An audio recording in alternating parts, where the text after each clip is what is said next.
Hi everybody. So this week we'll be starting a new read aloud.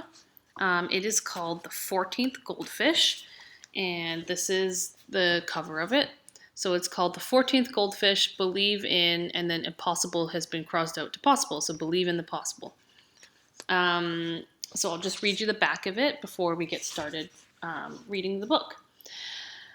What if you and your grandfather were the same age? Ellie has never liked change. She misses fifth grade. She misses her old best friend. She even misses her dearly departed goldfish. Then one day, a strange boy shows up. He is bossy, he's cranky, and weirdly enough, he looks a lot like Ellie's grandfather, a scientist who's always been slightly obsessed with immortality. Could this gawky teenager really be Grandpa Melvin? Has he finally found the secret to eternal youth? Okay, so each video will be the chapters for that day. So this is the Tuesday read aloud for chapters 1 and 2. So, chapter 1, Goldie. When I was in preschool, I had a teacher named Star Lily. She wore rainbow tie-dye dresses and was always bringing in cookies that were made with granola and flax and had no taste. Star Lily taught us to sit still at snack time, sneeze into our elbows, and not eat the Play-Doh, which most kids seemed to think was optional. Then one day, she sent all of us home with a goldfish. She got them at 10 for $1 at a pet store. She gave our parents a lecture before sending us off. The goldfish will teach your child about the cycle of life. Goldfish don't last very long. I took my goldfish home and named it Goldie, like every other kid in the world who thought they were being original. But it turned out that Goldie was kind of original, because Goldie didn't die. Even after all my classmates' fish had gone to the great fishbowl in the sky, Goldie was still alive. Still alive when I started kindergarten. Still alive in first grade. Still alive in second grade and third and fourth. Then finally, last year in fifth grade, I went into the kitchen one morning and saw my fish floating upside down in the bowl. My mom groaned when I told her. He didn't last very long, she said. What? What are you talking about? He lasted 7 years. She gave me a smile and said, Ellie, that wasn't the original Goldie. The first fish only lasted 2 weeks. When he died, I bought another one and put him in the bowl. There's been a lot of fish over the years. Well, what number is this one? Unlucky 13, she said with a wry look. They were all unlucky, I pointed out. We gave Goldie 13 a toilet bowl funeral, and I asked my mom if we could get a dog. Chapter 2, Puzzles. We live in a house that looks like a shoebox. It has 2 bedrooms and a bathroom, which has a toilet that's always getting clogged. I secretly think it's haunted by all the fish that we flush down it. Our backyard is tiny, just a slab of concrete that barely fits a table and chairs. It's the reason my mom won't let me get a dog.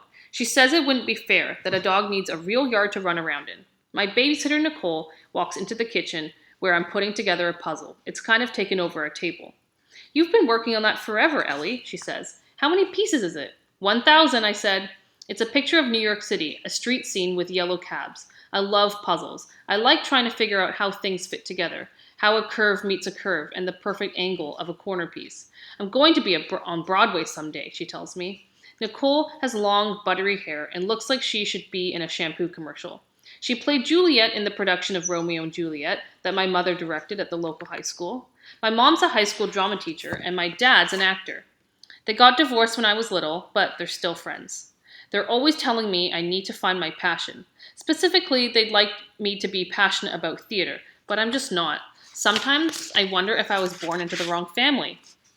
Being on stage makes me nervous. I've watched too many actors flub their lines, and I'm not a fan of working behind the scenes either. Oh yeah, your mom called. She's going to be late, Nicole says. Almost as if an afterthought, she adds, something to do with getting your grandfather from the police. For a second, I think I heard her wrong. What? I ask. Is he okay? She lifts her shoulders. She didn't say, but she said we can order pizza. An hour later, my belly is full of pizza, but I'm still confused. Did my mom say anything about why Grandpa was in the police? I ask. Nicole looks mystified. No. Does he get into trouble a lot? I shake my head. I don't think so. I mean, he's old, I say. How old is he? I'm not quite sure. I've never really thought about it, actually. He always just looked old to me. Wrinkled, gray hair, holding a cane, your basic grandparent. We only see him 2 or 3 times a year, usually at a Chinese restaurant. He always orders mugu gai pan and steals packets of soy sauce to take home. I often wonder what he does with them. He doesn't live that far from us, but he and my mother don't get along very well. He's a scientist and says theater is not a real job.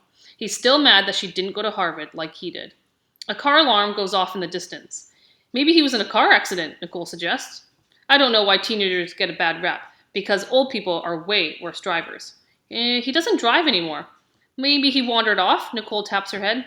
My neighbor has Alzheimer's. She goes out all the time. The police always have to bring her home. It kind of sounds like she's describing a dog. That's so sad, I say. Nicole nods, totally sad. The last time she ran away, she got hit by a car. How crazy is that? I stare at her with my mouth open. But I'm sure your grandfather's fine, she says. Then she flips her hair back and smiles. Hey, want to make some popcorn and watch a movie? And that's the end of chapter 1 and 2. So please go and answer the questions for Tuesday. And 2 of the questions I think I'm thinking and I'm feeling. So write those down on a lined piece of paper.